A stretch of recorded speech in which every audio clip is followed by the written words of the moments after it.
Halo pemirsa, dimanapun Anda berada, semoga semua dalam keadaan sehat walafiat tentunya. Jumpa lagi di channel ini yang membahas tentang hal-hal menarik di sekitar kita, baik itu tentang sejarah maupun sejarah kebumian kita.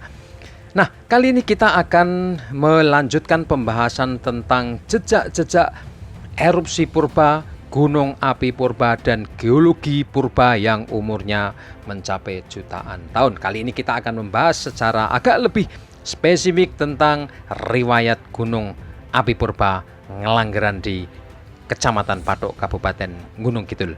Lokasi ini jaraknya tidak terlampau jauh dari kota Yogyakarta dan sudah menjadi destinasi wisata yang sangat menarik karena di sana kita bisa melihat secara langsung jejak-jejak gunung api purba yang menyembul ke permukaan dan menyisakan panorama yang sangat eksotik. Sampai-sampai penyanyi kita almarhum Didi Kempot menciptakan sebuah lagu yang sangat syahdu, yaitu berjudul Banyu Langit, dan itu mengambil setting di gunung api purba Ngelanggeran. Nah, tetapi kita membicarakan tentang gunung api purba Ngelanggeran tidak bisa dilepaskan dari sejarah geologis pegunungan selatan. Nah, jadi gunung api purba Ngelanggeran tidak berdiri sendiri karena dia kait-mengkait dengan riwayat geologis pegunungan selatan yang tersebar mulai dari Parangtritis. Di sebelah timur itu ada bentang perbukitan tinggi. Begitu kalau misalnya Anda semua sudah pernah berwisata ke Bukit Paralayang atau tempat untuk para layang. Nah, disitulah ujung dari pegunungan selatan di wilayah DIY dan Jawa Tengah. Kemudian dia membentang sampai ke timur ini ke dataran Baturutno di Wonogiri, Jawa Tengah. Kemudian dari Parangtritis ke utara ada melewati Imogiri, kemudian ke Patok, Gedang Sari, dan seterusnya sampai ke wilayah perbatasan antara Kabupaten Gunung Kidul dan Kabupaten Klaten serta Kabupaten Sukoharjo. Nah, deretan kawasan inilah tersusun oleh batuan sedimen klastika dan batuan sedimen karbonat yang bercampur dengan batuan gunung api. Kegiatan vulkanisme sangat intensif pada masa Oligosen akhir sampai Miosen awal. Ini adalah hasil penelitian yang dipaparkan oleh Dr. Surono atau Mbah Rono dari Pusat Survei Geologi, atau yang terakhir beliau menjabat Kepala Badan Geologi Kementerian ESDM. Nah, berdasarkan litologinya, pegunungan selatan dapat dibagi dalam 3 periode pembentukan ini ya. Jadi yang pertama ada periode pravulkanisme, yang kedua periode vulkanisme, dan yang ketiga adalah periode pasca vulkanisme atau periode karbonat. Batuan yang terbentuk pada periode pravulkanisme ini merupakan alas batuan yang kemudian di atasnya adalah menumpang produk-produk geologis pada periode selanjutnya. Nah, sebagian besar batuan penyusun pegunungan selatan ini yang terbentang sangat luas terdiri atas batuan hasil kegiatan gunung api dan sedimen karbonat. Nah, sebelumnya aktivitas vulkanisme berlangsung ini, batuan malian atau sedimen klastika serta karbonat telah mengalasi batuan yang membentuk pegunungan selatan. Jejak batuan alas ini tersingkap secara baik di perbukitan Jiwo, Kecamatan Bayat. Setelah kegiatan vulkanisme melemah, terjadi suatu periode pengendapan batuan sedimen klastika yang diawali oleh batuan klastika asal gunung api dalam waktu yang bersamaan di kawasan yang lebih jauh dari tempat pengendapan klastika asal gunung api itu. Material karbonat mulai tumbuh. Berkurangnya pasokan batuan klastika asal gunung api, material karbonat tumbuh secara intensif pada cekungan yang kemudian membentuk topografi kars perbukitan Seribu atau yang kita kenal dengan Pegunungan Sewu atau Gunung Sewu atau Kars Gunung Sewu. Nah, dari hasil pemetaan dan penelitian mengungkapkan bahwa stratigrafi pegunungan selatan dapat dibagi menjadi 3 periode tadi, yaitu periode pravulkanis ini kemudian membentuk batuan malian yang ditindih tak selaras oleh kelompok Jiwo. Kemudian periode vulkanisme berlangsung secara intensif yang disebut sebagai periode vulkanisme yang membentuk formasi Kebo Butak yang secara berurutan ditindih selaras oleh formasi Semilir dan formasi Ngelanggeran. Periode setelah kegiatan vulkanis berakhir ketika organisme karbonat tumbuh dengan subur, selanjutnya disebut sebagai periode pasca vulkanisme atau periode karbonat. Satuan batuan yang terendapkan pada periode ini adalah formasi Sambipitu, formasi Oyo, formasi Wonosari, formasi Punung di Pacitan, dan formasi Kepek. Selanjutnya kita akan melihat apa yang terjadi pada periode vulkanisme, karena pada periode pravulkanisme yang kemudian menjadi alas dari struktur geologi formasi semilir, formasi ngelanggeran, dan lain sebagainya terbentuk pada periode vulkanisme ini. Sehingga kita akan langsung menuju ke proses yang terjadi di periode letusan. Proses ini terjadi pada periode Eosin akhir dan Miosin awal. Kegiatan vulkanisme meningkat sangat pesat dan menghasilkan batuan gunung api yang cukup tebal pada daerah di sebelah timur Yogyakarta.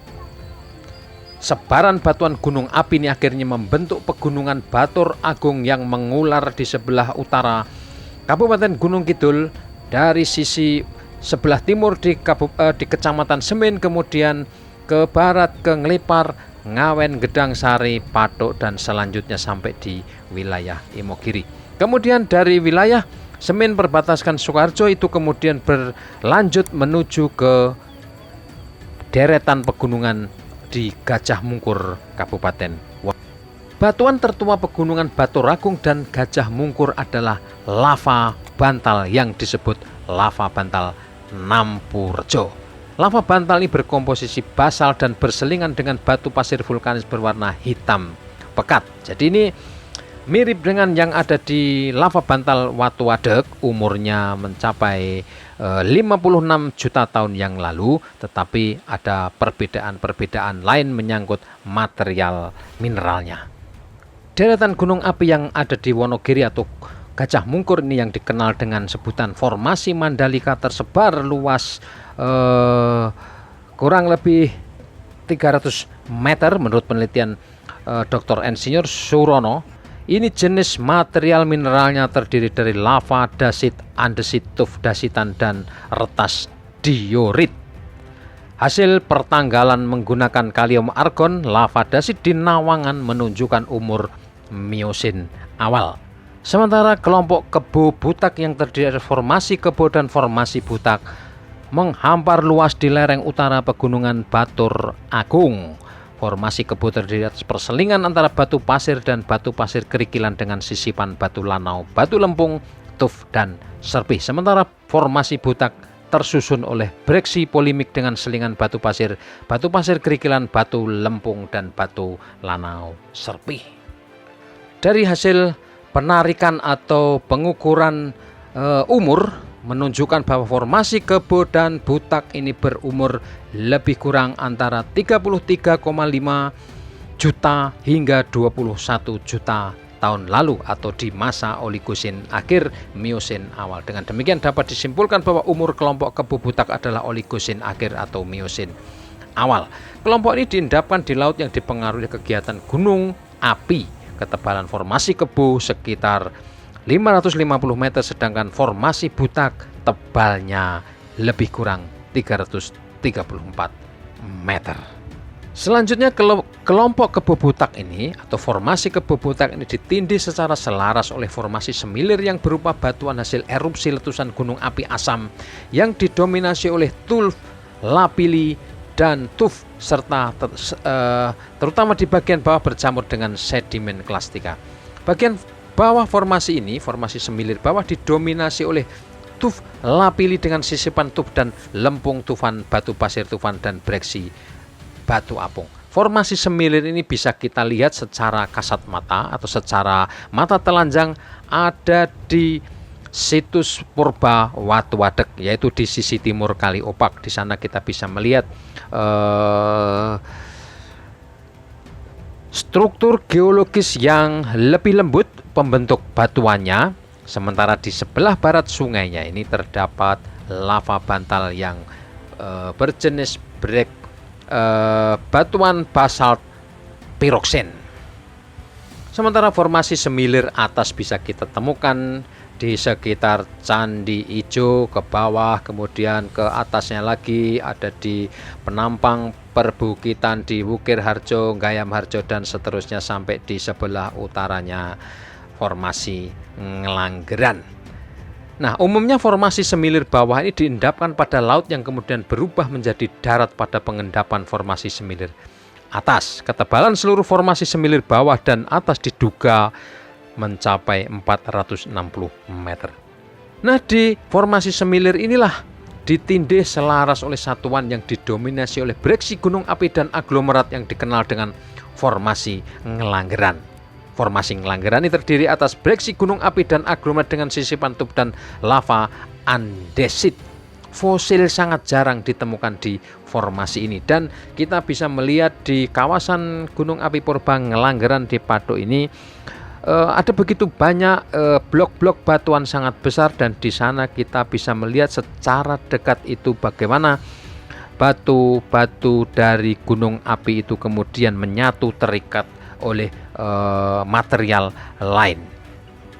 Dari hasil penelitian ini maka kita bisa melihat bahwa Gunung Api Purba Ngelanggeran terbentuk atau muncul di periode vulkanisme pegunungan selatan, yaitu yang dimulai pada Paleosen akhir, yang semula batuan gunung api berupa leleran lava di dasar laut dalam kemudian membentuk lava bantal. Aktivitas vulkanisme semakin intensif membentuk tubuh gunung api di laut.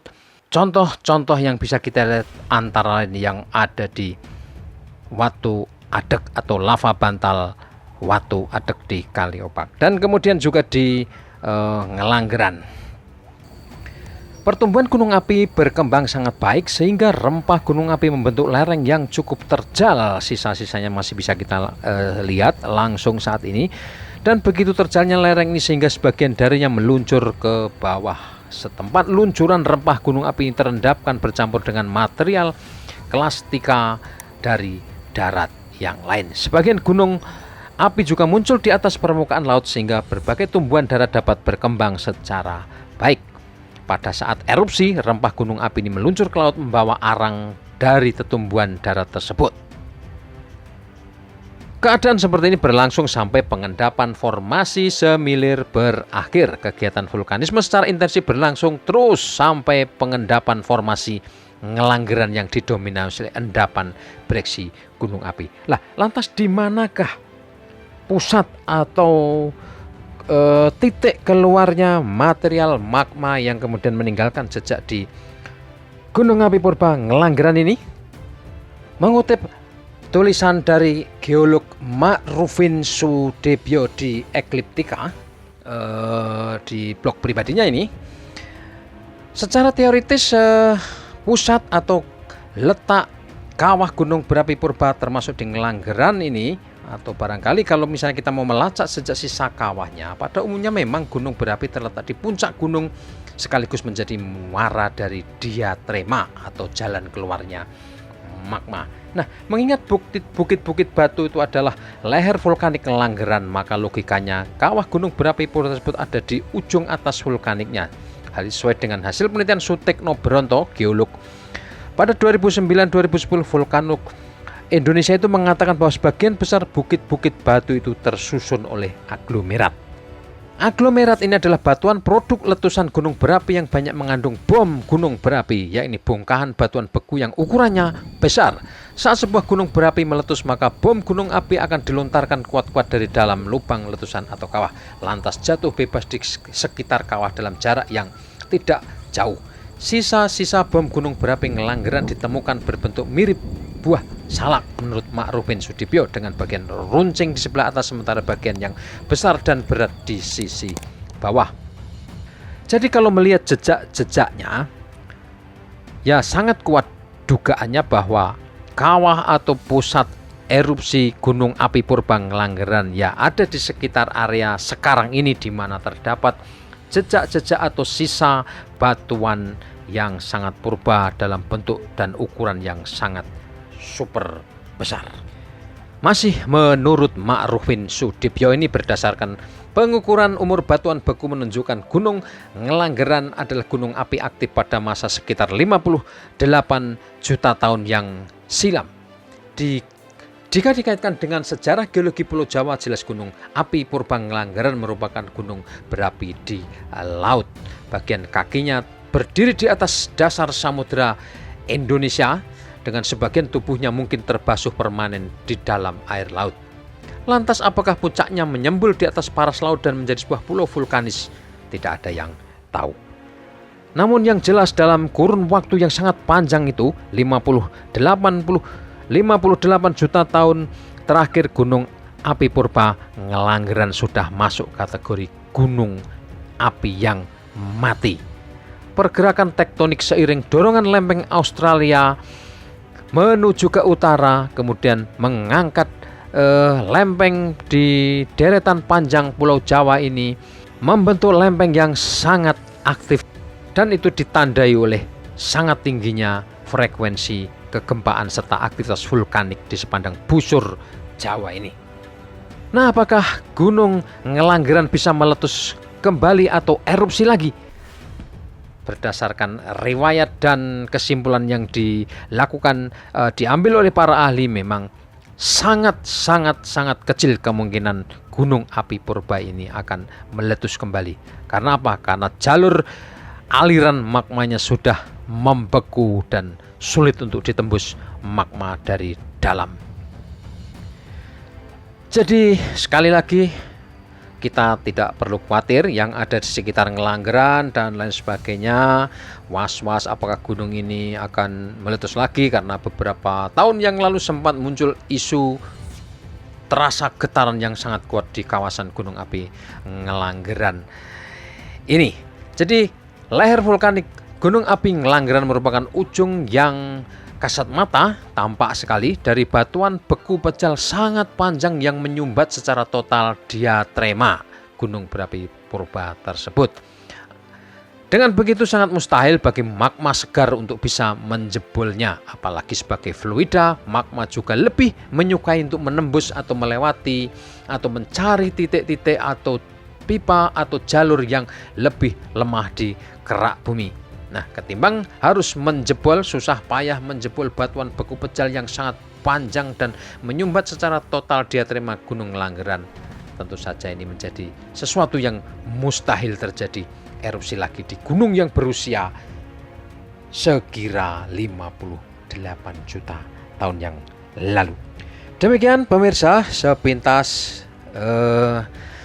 riwayat geologis gunung api purba Ngelanggeran yang tidak bisa dilepaskan dari pembentukan kawasan pegunungan selatan DIY dan Jawa Tengah. Semoga informasi ini bermanfaat untuk Anda dan kita semua.